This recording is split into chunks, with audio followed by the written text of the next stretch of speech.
नमस्कार। संख्या ज्ञान यूट्यूब चैनल पर आपका हार्दिक स्वागत है। मैं राघवेंद्र परमार, गणित कक्षा 7 जैसा कि आप देख पा रहे हैं, गणित कक्षा 7 में प्रश्नावली 3 का अभ्यास कराऊंगा। विद्यार्थियों से अपेक्षा है कि वो अच्छी तरह समझें और प्रश्नावली 3 को समझने का प्रयास करें। जैसा कि आप इसमें देख पा रहे हैं, गणित कक्षा 7 की जो सत्र 2025-26 के लिए पुस्तक है, उसकी 3 प्रश्नावली में कुल 3 पॉइंट हैं, अर्थात प्रश्नावली 3.1, प्रश्नावली 3.2 एवं प्रश्नावली 3.3। प्रश्नावली 3.3 तीनों प्रश्नावलियों के सभी प्रश्नों का अध्ययन करने के बाद मुख्य रूप से 5-6 तरह के प्रश्न हैं जो विद्यार्थियों के लिए बहुत महत्वपूर्ण हैं, इम्पोर्टेंट हैं। अतः विद्यार्थी उन प्रश्नों पर ध्यान दें, समझें, जिससे संपूर्ण 3 प्रश्नावली को आरामदायक तरीके से हल कर सकें। 3 प्रश्नावली का नाम है आंकड़ों का प्रबंधन, मैनेजमेंट ऑफ डाटा। चलिए शुरू करते हैं। प्रश्नावली 3 में विद्यार्थियों को जो चीज़ ज्ञात करनी है उन्हें हम पहले जान लेते हैं। पहला है परिसर, विद्यार्थियों को परिसर ज्ञात करना है। दूसरा माध्य, माध्य ज्ञात करना है। और तीसरा है बहुलक, बहुलक ज्ञात करना है। और चौथा माध्यक। कुल ये 4 तरह के प्रश्न हैं जिन्हें निकालना है। हम विभिन्न उदाहरणों के माध्यम से इन्हें अच्छी तरह ज्ञात करना सीखेंगे। परिसर, माध्य, बहुलक और माध्यक।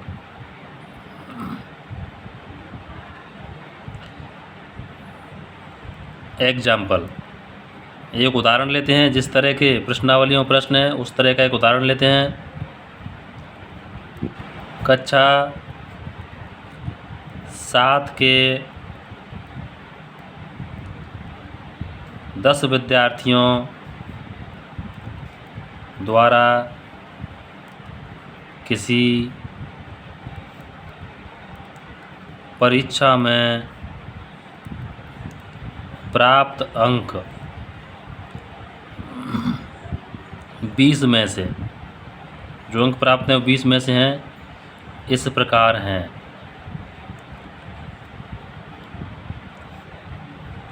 एक परीक्षा हुई कक्षा 7 के विद्यार्थियों की, उसमें 10 विद्यार्थियों ने 20 में से कितने कितने नंबर प्राप्त किए, वह इस प्रकार हैं।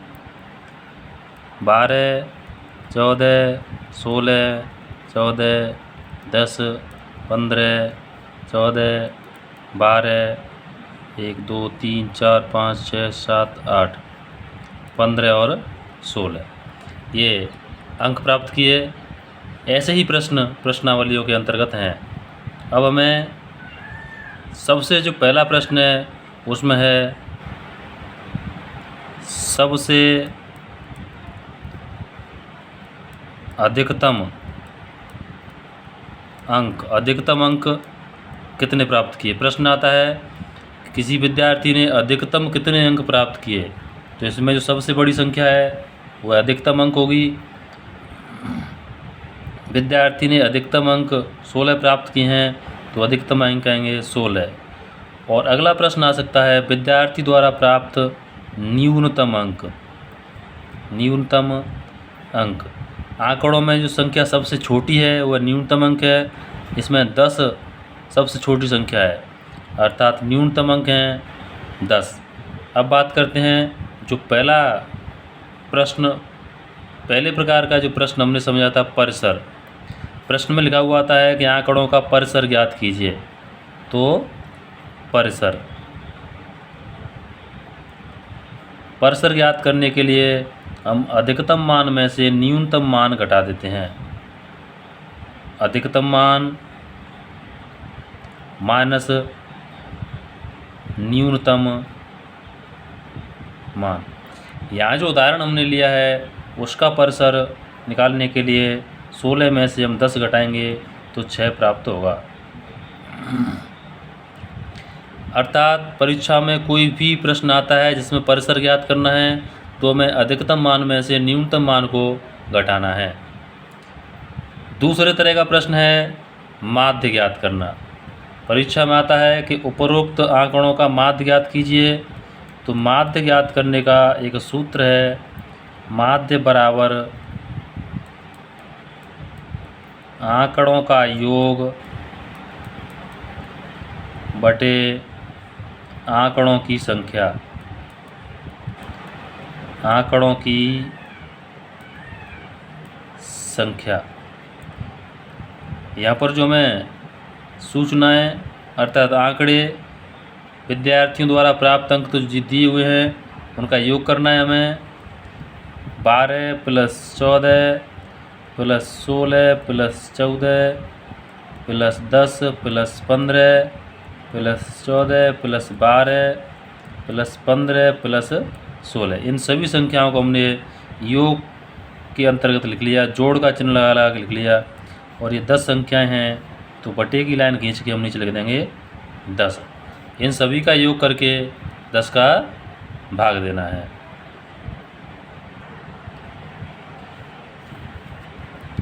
इन आंकड़ों का, इन संख्याओं का योग करने पर हमें प्राप्त होता है 138 में 10 का भाग देंगे तो 13.8, ये इनका माध्य है। 13.8 अंक माध्य है। विद्यार्थी समझ गए होंगे परिसर एवं माध्य कैसे निकालना है। तीसरा है माध्यक, आइए ज्ञात करते हैं। परिसर एवं माध्य ज्ञात करने के बाद हम बहुलक ज्ञात करेंगे। बहुलक एवं माध्यक ज्ञात करने के लिए हमें इन आंकड़ों को आरोही क्रम में लगाना होगा।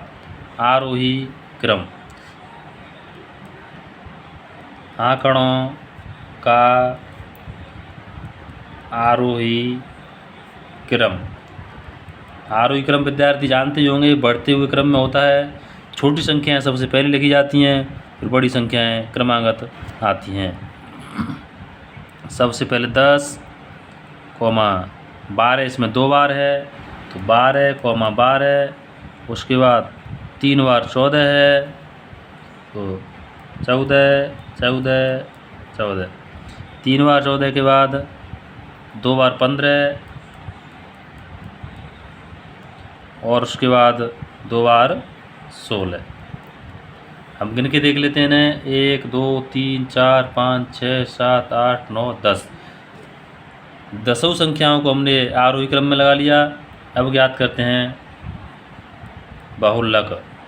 बहुलक को अंग्रेजी में कहते हैं पॉलीमर, POLYMER।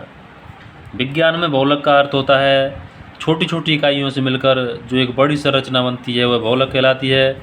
जैसे कई डिब्बों से मिलकर एक रेलगाड़ी बनती है, कई मोतियों से मिलकर एक माला बनती है, तो ये बहुलक हैं।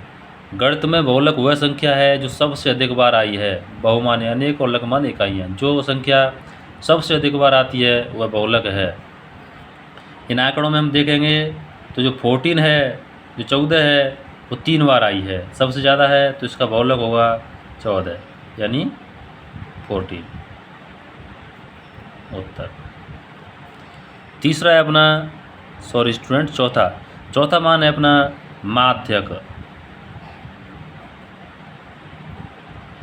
माध्यक का अर्थ होता है मीडियन, अर्थात ठीक बीच की संख्या, मध्य की संख्या।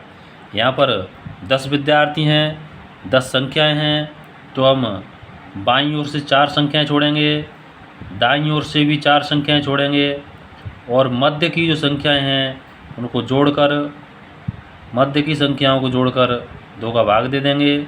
यहाँ संख्याएं सेम हैं, 28/2 बराबर 14, अर्थात माध्यक भी 14 प्राप्त होता है। अगर ये विषम संख्याएं हों, जैसे 11 हों, 15 हों, मान लीजिए ये 15 संख्याएं होती तो हम बाईं ओर से 7 संख्याएं जोड़ते, दाईं ओर से 7 संख्याएं जोड़ते और बीच की जो संख्या होती, जो 8वीं संख्या होती, वह माध्यक होती ही। दिए हुए उदाहरण में माध्यक 14 + 14 जोड़कर 28 में 2 का भाग देने पर 14 ही प्राप्त होता है, अर्थात ठीक मध्य की संख्या 14 है। तो पूरी प्रश्नावली 3, 3.1, 3.2, 3.3 में मुख्य जो प्रश्न है वो यही 4 तरह के प्रश्न हैं। अगर हम प्रश्नावलियों को हल करते तो वीडियो काफ़ी लंबा हो सकता है और उन्हीं प्रश्नों को बार बार हल करके अपनी मेहनत व्यर्थ जाती है। विद्यार्थी इन प्रश्नों को समझें, प्रश्नावली के सभी प्रश्नों को हल करें और सीखने का प्रयास करें। धन्यवाद विद्यार्थियों।